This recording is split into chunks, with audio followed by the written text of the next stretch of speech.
Hello, and welcome to the Nurse to Nurse podcast with Starshima and Kevin, the podcast for the nursepreneurs. Get ready for some straight talk on everything nursing and more.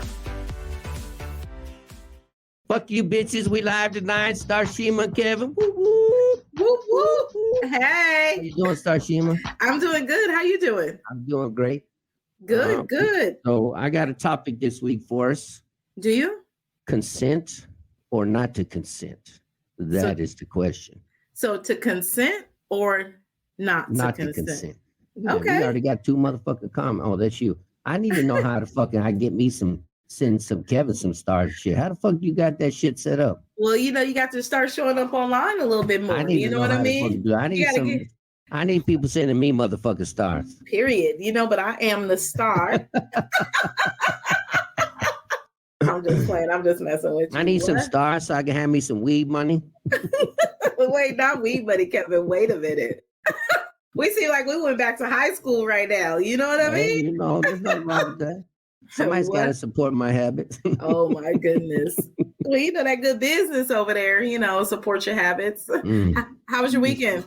What the fuck did I do this weekend?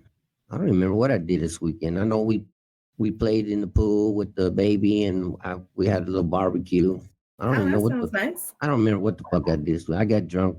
Oh, okay, that's cool. That's probably why I can't remember. That's probably why. Don't tell me you got so tipsy you blacked out. Oh my God. No, I don't black out. You don't black out? You too strong for that? I might pass out, but I don't black out. I might lay down on the couch and Okay. I'm not one of those drunk. I respect that. So let's jump into the topic then. Let's talk. It seems like you're really, really passionate about this topic. So. Well, it's not that a passion, but somebody brought it up to my attention and I don't know if it's true or not, but she says she works in a hospital up north. I won't mention her name, even though she said I probably could. Okay. But she works in a hospital up north. She puts in PICC lines, and she was saying that they were asking her, the RN, to consent the patient for the procedure. Okay. And I've never heard of such a thing. I've been in PACU before, ER. When we get blood or we do some kind of procedure, the physician has always been the one to consent the patient.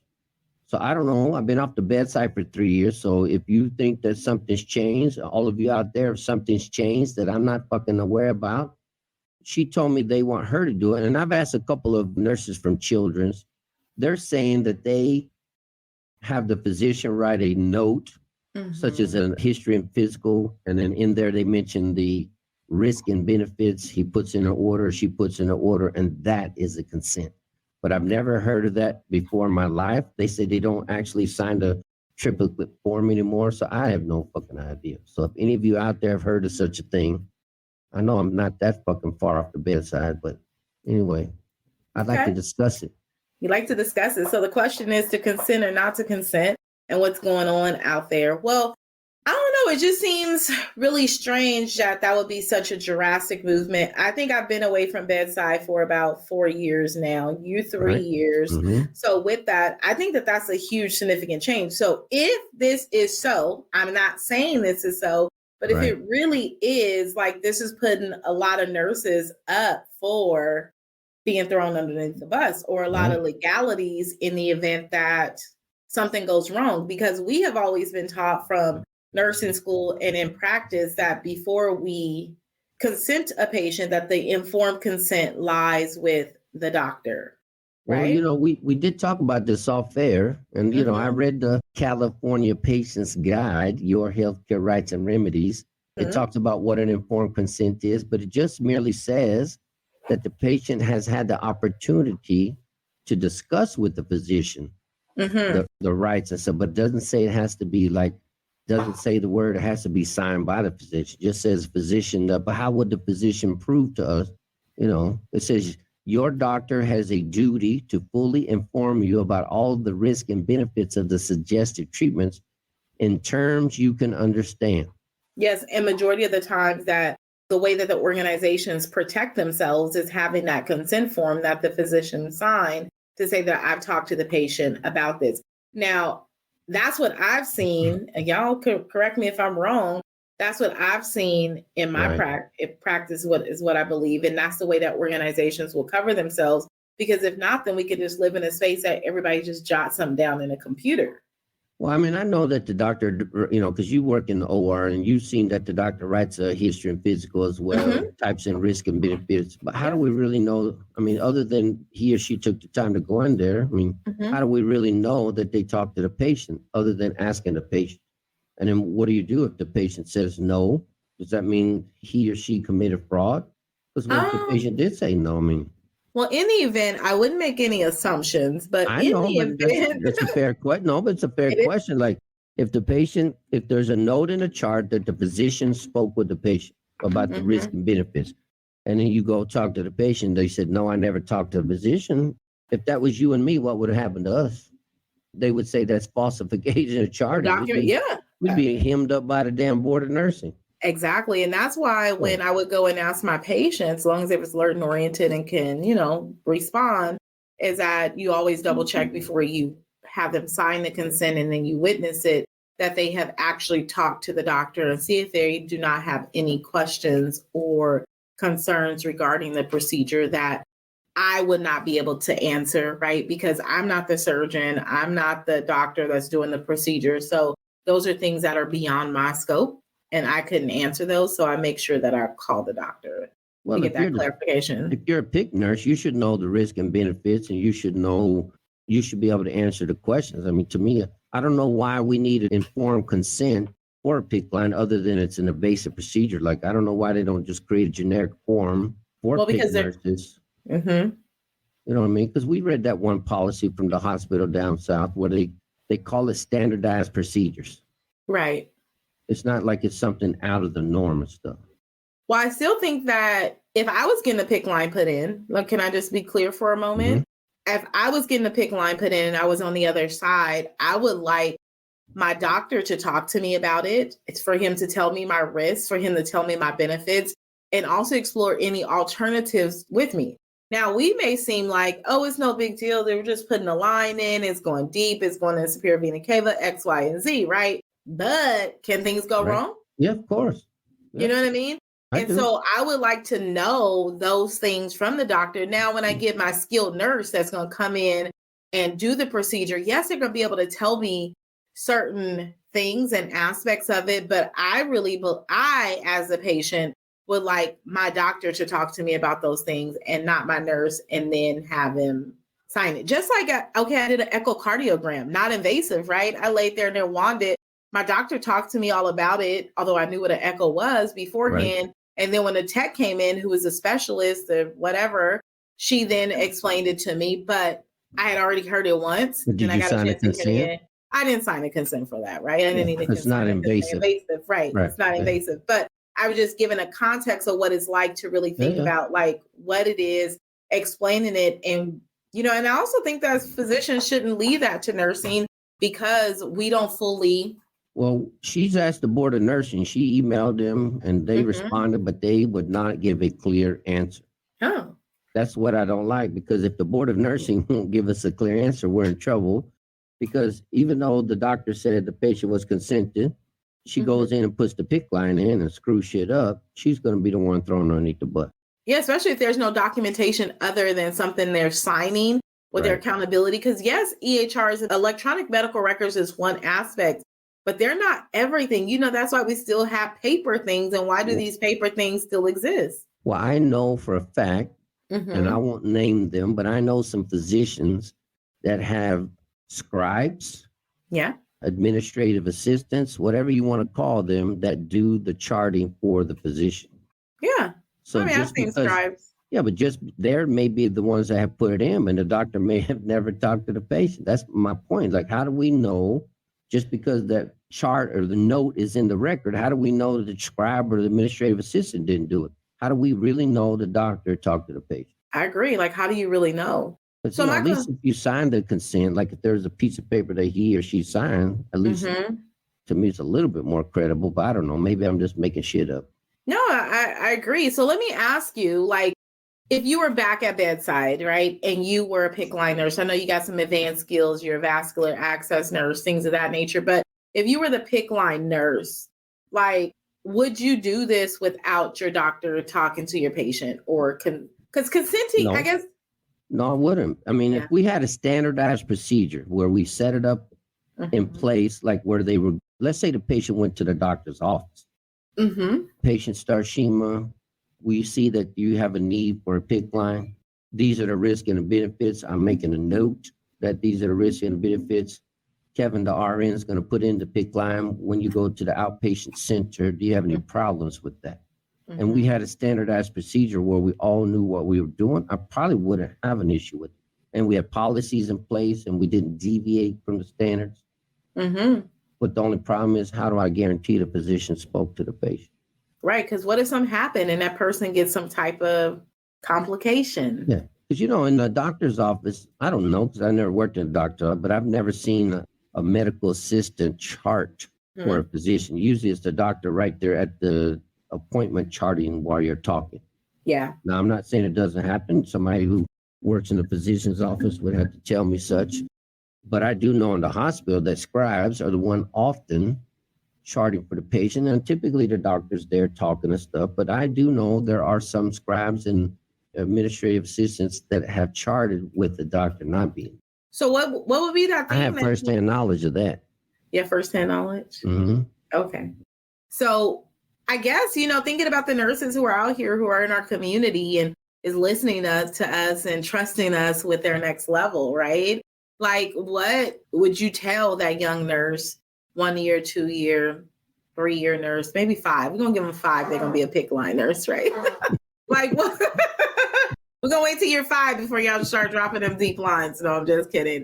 What would we tell them? Like, how do you protect yourself in this doggy dog? Well, I mean, if we could get clear, if we were able to, she even wrote the AMA, the American Medical Association, and they wouldn't give her a clear answer. They said to her, as long as the patient is consented, that's all we care. But then who protects you at the end? I mean, because here's the deal. I've heard of patients being consented. Maybe it was a different kind of barrier in place, like a language barrier, being consented, having their women or lady parts taken out, not realizing the ramification, like that they were going to be sterile. It was against their culture. And although the patient was consented, the organization was still liable because it wasn't done correctly. And that patient, I mean, of course, we couldn't give her lady parts back. She didn't have a legal medical interpreter. Yes. And because it wasn't done correctly, then the litigate, you know what I mean? That's what I'm worried about is going to happen with this situation, with this new way that we're consenting. Or the way that they're telling us, yeah. I don't know if they're trying to just do it all electronically instead of, having to do paperwork because they don't want to spend money on paper. I don't know. Why not just create a damn electronic consent where the doctor, nurse, and patient can sign it electronically? Are you in the healthcare field, or would you like to learn how to save a life? Let Central Valley Medical teach you today. We offer CPR and first aid, IV therapy, ACLS, PALS, NRP, and more. Visit us at www.morethancpr.com or call us today at 559-765-0306. We do more than just CPR. Learn to respond to a code, not react.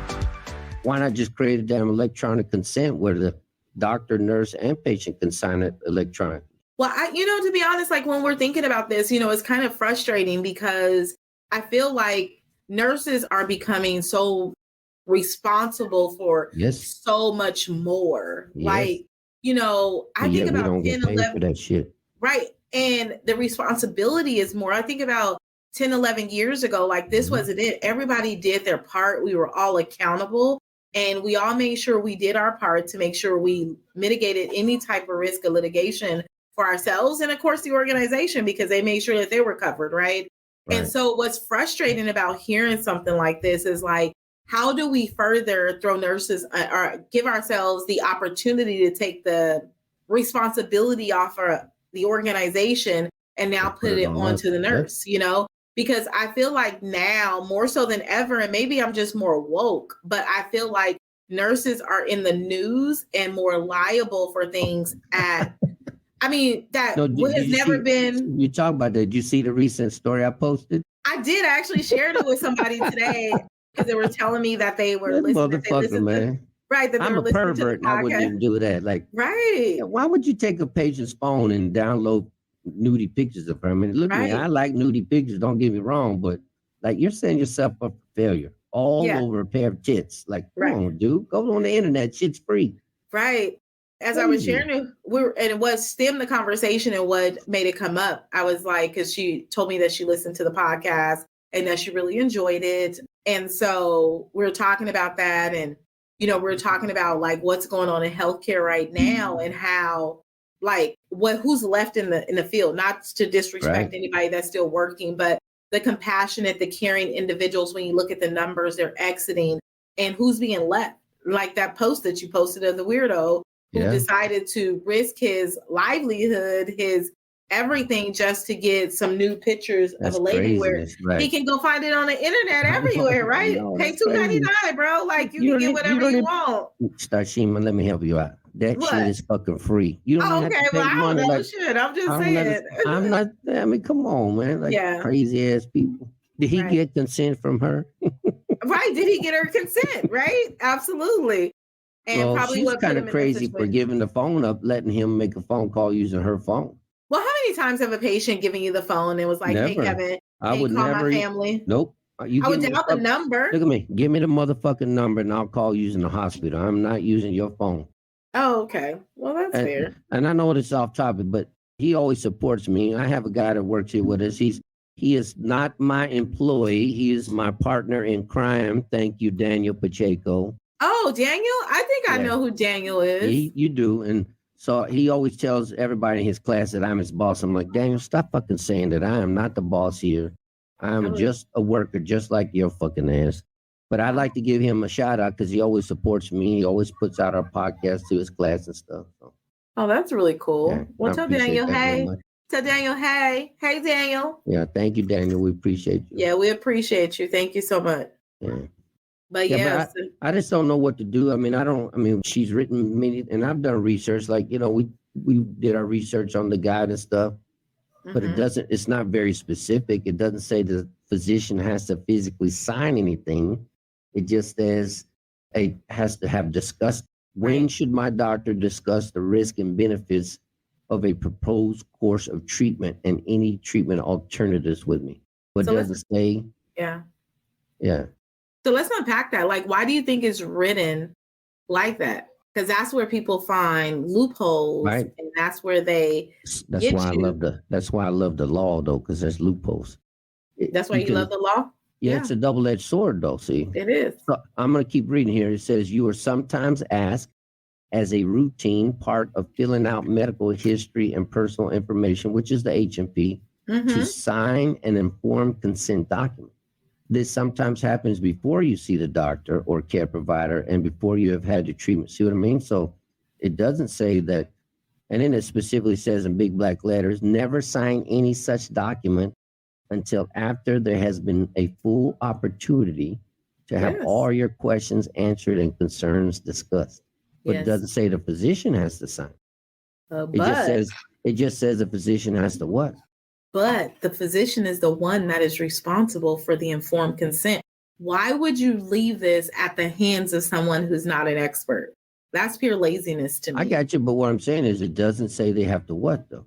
That they have to give the informed consent. But it does say this. It says, if your physician fails to get proper informed consent, this is considered negligence and may be the basis of a medical malpractice lawsuit. Bam.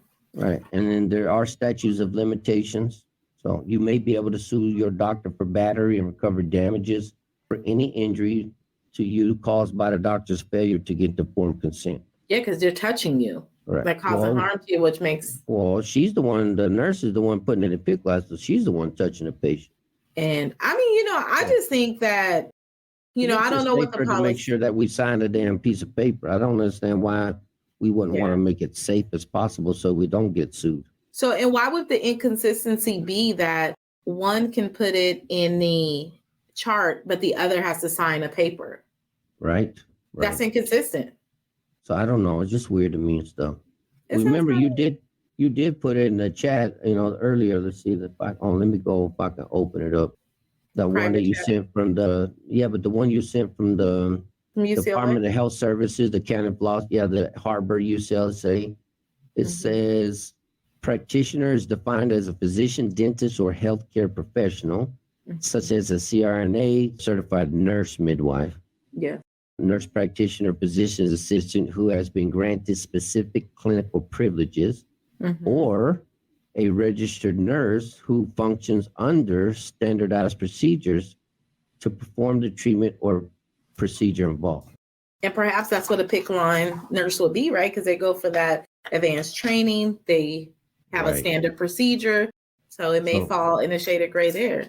So you have to figure out, I think that also when we're going for these different functionalities, that we must understand the risk that we're taking as well, because every job comes with a risk. So before you go and get that advancement or you take in that position, then you should know what you are responsible for. Somebody said RNs also put in UVCs. Let me show it up here on the screen. And UACs using consents obtained by nurse practitioners. Where's this at? Where is this done at? Is this done in the doctor's office? Is this done in a clinic? Where's this done at? And thank you for responding, but where's this done at? Because I had somebody recently, I won't tell you her name, but you probably know her too. She worked at St. Agnes with this, and they said a hospital. She's going to be working for a physician or clinic, lancing sublingual, I don't even know how to say it, sublingual hematomas. And then sublingual? It's a more fancier word and shit. Hold on. Now you're going to make me look this motherfucking shit up. Okay. Subunlingual. It's SUB, subunlingual, SUBUNGUAL, subunlingual hematoma. Subunlingual. Yes, SUBUNGUAL. Anyway, she's going to be doing that at the birthing centers, lancing them and suturing them, and she wanted to know if it was in the RN scope of practice to be lancing and suturing. And I said, it's probably not within our scope per se, but as long as you receive training, receive competency training, and there's a policy guiding you as a standardized procedure, and you're working under the guidance of an MD, then I would say you're probably safe. As long as you don't go outside those policies and procedures in the conference. I don't know. It seems like an event, like a nurse practitioner job to me. Right. A mid-level. But doctors are too cheap in the doctor's office because they try to get MAs to do IVs and shit. Now, when you say no, they do. They try to get MAs to start IVs in the doctor's office. The MAs come here wanting to start do the IV class and get certified. And I'm like, you can't do that shit here in California. Like, well, the doctor said so. You can do an IM injection, ma'am. Or sir. Right. You're more than welcome to do that. They can give IM morphine? What? Yeah. That's really strange. Right. See what I mean? So MAs here in California can give IV morphine.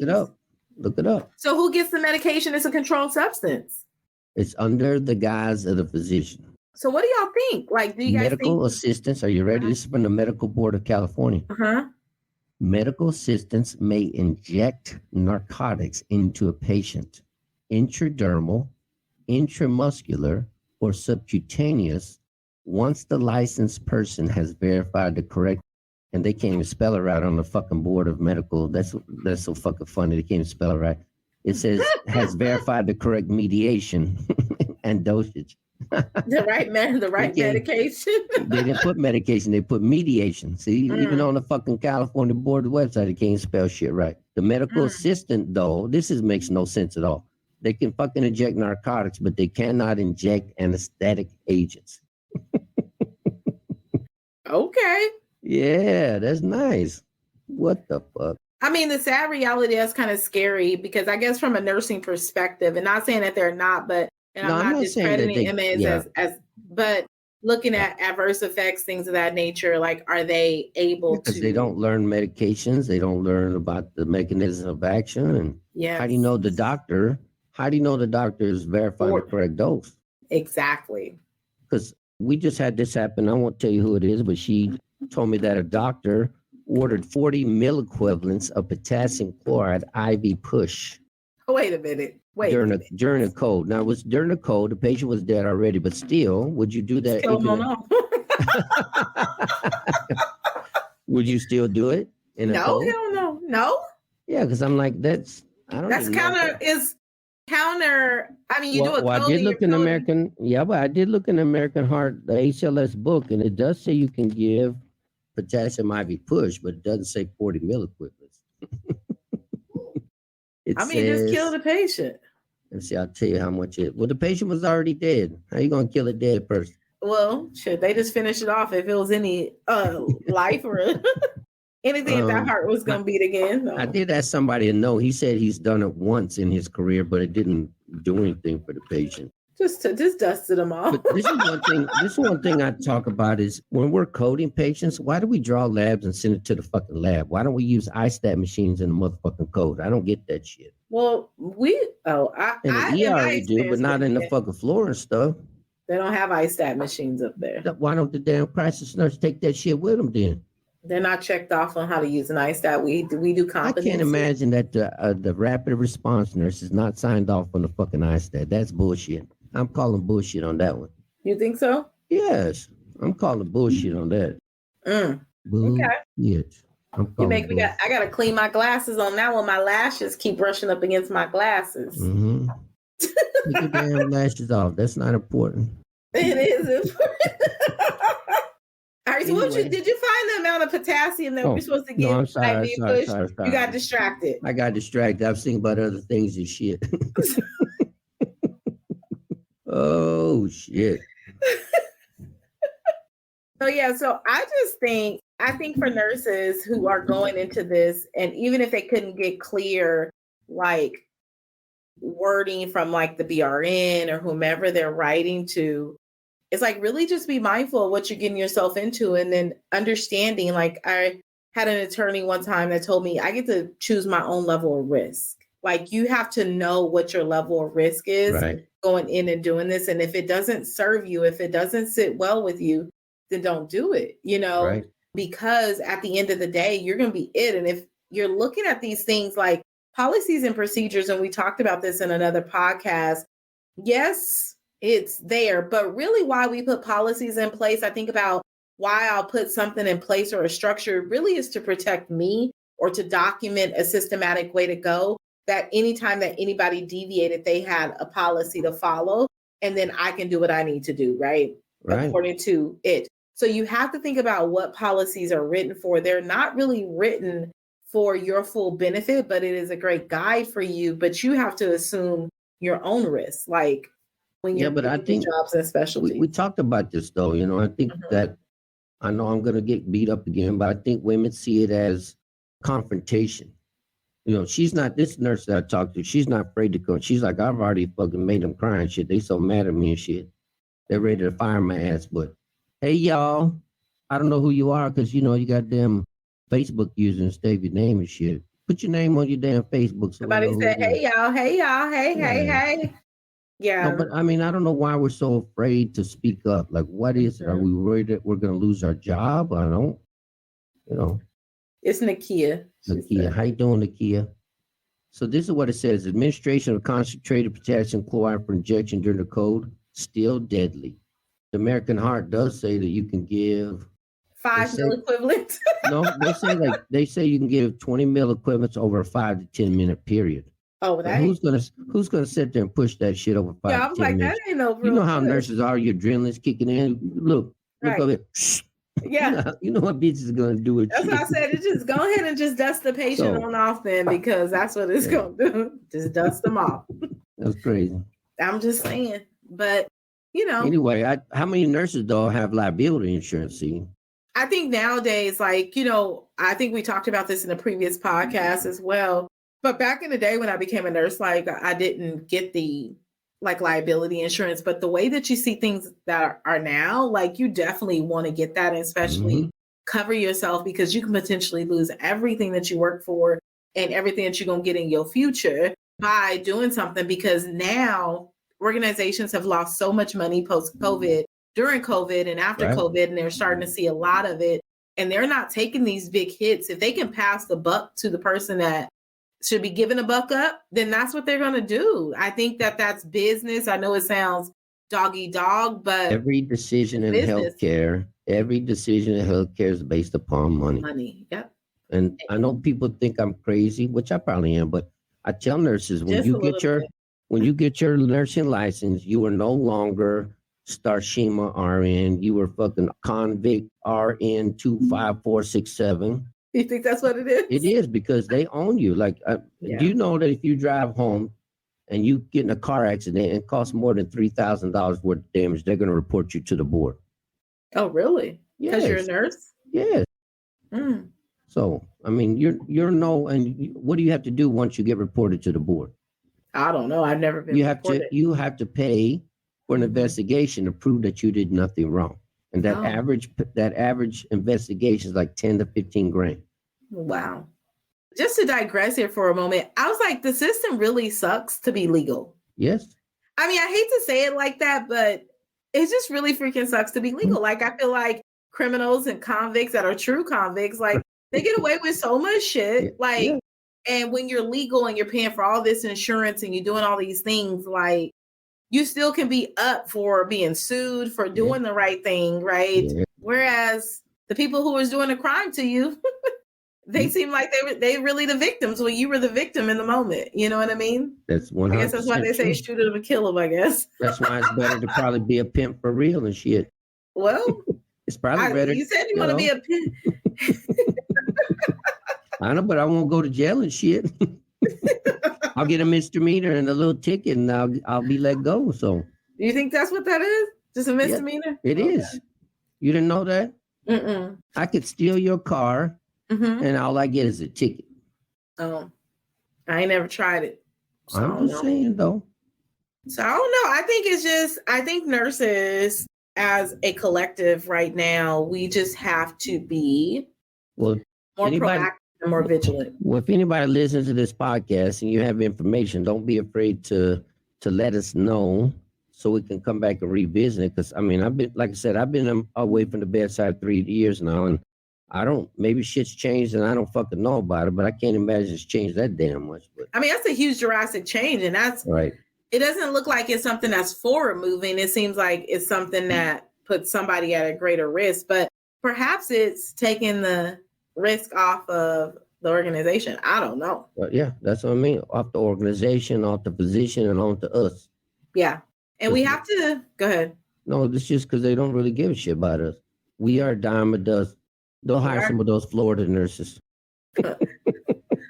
Well, but the thing is, I think that we have to start speaking up a lot more too, because even looking at the mass exodus that's about to happen in healthcare, what they're seeing is trending, they have to change and do something different. There's a pivot that's coming soon. I think everybody's just kind of shifting and adjusting post-COVID. I think COVID came and did a lot of disruption.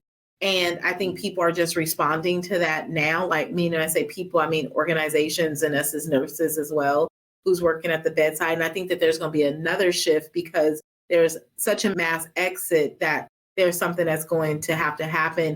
And then also you're finding that there's people and nurses who don't want to stay at the bottom. Yeah, but I think as a nursing organization, nurses as a group, we totally fucking screwed the pooch. Because I preached this when COVID was here. I preached it. I said, now is the opportunity time for you to stand up and speak up and take fucking nursing back, because we have them by the balls. Yeah. And I said, if you don't speak up now and make a change now, when we get on the other side of COVID, it's going to be too late and they're not going to listen to us. And guess where we're at? Yeah. COVID is over. And we stuck. And we didn't say a fucking thing. Mm-hmm. When they had us reusing our fucking N95s, we should have fucking walked down and said, fuck y'all bitch. Put in a brown bag and leave it there. Right. I mean, come on, man. Like, go back. Love this shit. So, be like, what about all the bacteria that I've been blowing out of my mouth that's sitting in there? Is that going to die too? No, I'm just it's nuts, man. Like, I don't know. I know, but fucking nutty ass motherfuckers. But I think we do have to, and that's one of the reasons for us having this podcast is really giving voice to nurses. And we have not leveraged our voice for the sake of, we don't want to disrupt the space, but I feel like we need to mount together.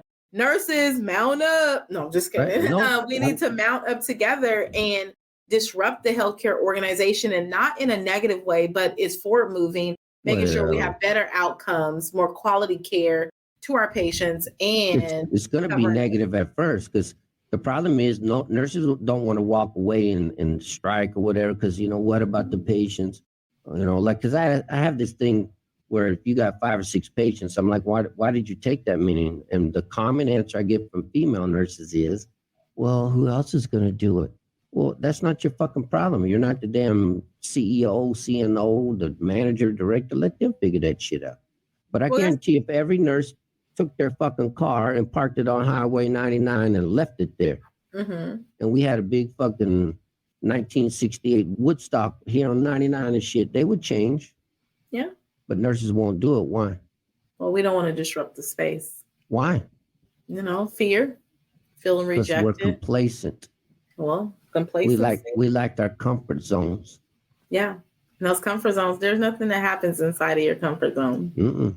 Nothing at all. Sarah says care. Stop fucking caring, Sarah. You can't. If you're not willing to stand up and make a change, then we'll never care about ourselves. We got to care about ourselves too. So yeah, that is true. We have to start. I think as nurses, one characteristic and one trait is that we will put other people before us. Like we're always on the back burner.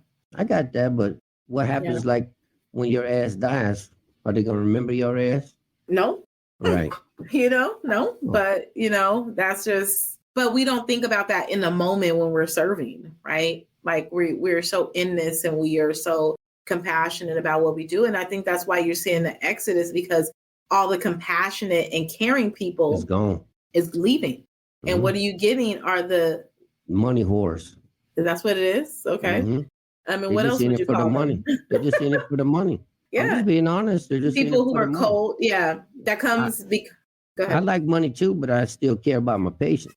Big baller. No. I'm just kidding. Oh, Kevin, this is hilarious. No, that's true. But I think that that's what's happening. The people who care, instead of speaking up to be that change, they're leaving and finding other things. I mean, heck, some of them are going to greet people at Walmart because they're just done. That'd be. I don't even know if that's much better. You got to put up with that stupid shit at Walmart. All you got to do is line through people's receipts with a highlighter. Like, come on, it can't be great. Fuck that. I'm not checking nobody's receipt. You want to steal shit? That's on you. I'm not a security guard. I'm a greeter. My job is to greet your ass, not to check your damn receipt on the way out the door. If you don't have a yellow highlighter on your receipt, you're not going to be able to bring your products back. Okay. I'm just messing with you. I don't know. Because I still don't know the reason for the mark because they don't check off through your bag. Right, they don't even, you're right. They just like. Somehow they're Costco. They're trying to be like Costco. Phenomenon, right? But Costco stuff is so big, it's not generally ever in bags, right? Never.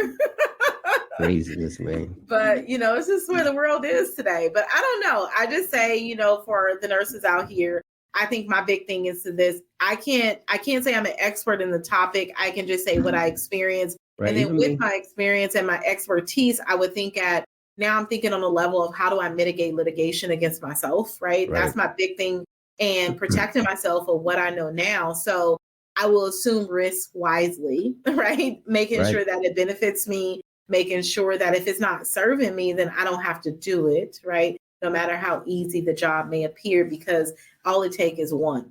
Right. All it takes is one. Like they say in business, all you need is one good one, right? Just give me a good one. But in this one, all it takes is one to go in the opposite direction. Homeless and shit, right? Right. I mean, hey, they say right now, America's living one paycheck away from homelessness. 80% of people are living paycheck to paycheck. That's right. Yeah. People aren't aware about what's about to happen to their ass either. What? Wait a minute. What's about to happen? If you don't know, I can't help you. Oh, wait, I may know, but I just want to make sure you can confirm it for me. I just know that we're about to have one of the biggest crashes we've seen since 2008. People just I believe it. I believe that. People about to lose their fucking shirt. The shirt? Well, I want to be able to, I want to be ready so I can pick it up. You know what I mean? No, there's going to be really, really rich and really, really poor. The middle class is going to be squashed. You know what? I've been saying that for some times. I said, hey, it's getting ready to be the haves and the have-nots. The have-nots, right? Remember, I don't know if you watched that show by Tyler Perry, but I think it was on an old network. No, old network, but it's called The Haves and the Have-Nots. But I really believe in all full, like that's where it's getting ready to be. So we got to start looking at things differently. And that means that people are going to get hungry, or they're looking for opportunity. I'm ready. They're going to speak louder, right? I ain't ready yet, but I'm working on it. You know what I mean? Like I'm getting myself there. Saying I want to pick up people's shirts. You know what I mean? Get your ass moving, woman. You ain't got much time. I got to pick up. I want to pick up people's shirts, so they better get this money. I'll iron people's shirts. You iron them? I'll be like my granny. She used to iron shirts for people. I think she said it was a nickel a shirt, nickel a pants. Hey, if you got to find your way, you got to diversify your funds. Yeah, so if y'all need me to fucking iron your clothes and shit, it'd be like $1 a shirt and $1 for pants. But hey, it's so crazy that you say that because I was going to post an interactive post today on social media. It was like, hey, do people still iron? I do. Do you? I don't. I bought this magic steamer on Amazon, y'all. It's like the best game changer ever. It was like $30 and I don't iron nothing. I steam everything. Everything. Just saying. But yeah. So yeah, so Kevin, that's the tea for the day. That's the to consent or not to consent. Downy wrinkle spray. I'll have to try that. I'll have to try it. Like Sarah, do you do Downy wrinkle spray and you put it in the dryer and then it knocks the wrinkle out? I had to try this shit, but I like ironing. I think nothing beats ironing, Sarah. Ironing with a little starch. Oh, she said no. So how do you get the wrinkles out, Miss Sarah? Just spray. She said just spray it. Get the fuck out of here. Does that shit really work? You bullshitting. I think you bullshit. I'm gonna try that shit, Sarah. If it doesn't work, I'm gonna make a fucking video and say this is what Sarah told me. And look, that shit don't work. She said spray and shake. I gotta shake the fucking shirt. Now you changed your mind. You said just spray, and now you said spray and shake. I'm calling bullshit. But I have to agree. My mother-in-law, she's an ironer, right? So she ironed, and my children came home one weekend from her house, and I was like, oh, they do look better with the clothes press, even versus them being steamed, because the steam take the wrinkle out, but somehow the irony presses the clothes a little bit different, right? I'll even iron your fucking chonies. Wait, though. Chonies are fucking $1.50 to $2, depending on how big and stinky they are. Wait, but what happened to the nickel shirt? So the chonies $1. A nickel was my grandmother back in the damn 30s. It's fucking 2023. I need $1 a shirt, $1 But why the panties cost more? Or the chonies? You know where they been. They might be full of caca or something. If I gotta wash them and shit, I need extra. Kevin, what in the world? It must have been a long day. It must have been a long day. Well, I hope they won't see you in their underwear to you, male or female, with caca. I'll iron that shit. Don't worry. You iron it? Hey, I'll hand wash them. Hey, but that's amazing. I have one family member who would hand wash their underwear. And I'm like, what is going on? Like, you clearly got a washing machine. But what I love about it is I feel like that level of work ethic is where we got to be right now. Like people need to pivot and look at other avenues because things are getting ready to, like you said, shift. That's right. For sure. Well, it's been great. Thank you so much for shifting the day. I appreciate you shifting from our normal recording day to a Monday and being flexible with me. Fucking Jane gonna be mad as shit because we wait until the last minute again. I know, but when she messages tonight, we're gonna be like, Jane, it's on StreamYard. Go get it, Jane. I just love her so much. Like, she is absolutely amazing. And I couldn't imagine doing this without her. Like, I'll be really honest with you. She's worth every bit of the investment. Yeah. And, we're gonna get our lives together too, because we gotta make her job easy for her. We are. I hope so. We gotta get that shit. We gotta plan this shit out though. Yeah, we are. We about to get it together. Fucking up my ADD. Well, you messing with my OCD then. Yeah. I don't like fucking change, Starshima. It fucking fucks me up. Change is good. It might be good, but I don't like it. Yeah. Well, I had a good weekend. Thank you for being flexible. I had a good weekend. Yeah, I had a good week. Yeah, I was over at the mansion. What happened? I thought y'all was coming. Did you go to prison and shit? You told me where you was going. I was in Folsom. Where you going to the prison and shit? I was at the prison. See fucking Johnny Cash and shit? Right, passing by like, what up, homie? No, I'm just kidding. No, I had a conference over in Folsom this past weekend. So it was really, really nice. The room was elevated. It was definitely a transformation. So perhaps the next time, we'll bring you and have you sit you on the couch and tell them your success story. You know what I mean? I'll sit on the couch. I'll be a guest anytime. You'll be a guest anytime? All right. Well, I got a Millionaire Mindset Conference coming up in October. So let's see what we can do. I'll do it. All right. All right, you guys. I appreciate you guys. Don't forget to go visit Starshima at Brand Nurse Coach over on Instagram, and then You know where we're at, Central Valley Medical at morethancpr.com. You guys have a great night. Thank you. Woo! Thank you, Bye. Jane. Thank you, Sarah. Thank you, Nakia. All you fucking people listening to us, I really appreciate it. We appreciate y'all. Snoop Dogg. No. Snoop Dogg, no. I'm going to try to sit you, Sarah, call you out on your bullshit. All right. Thank you. All right. Take care.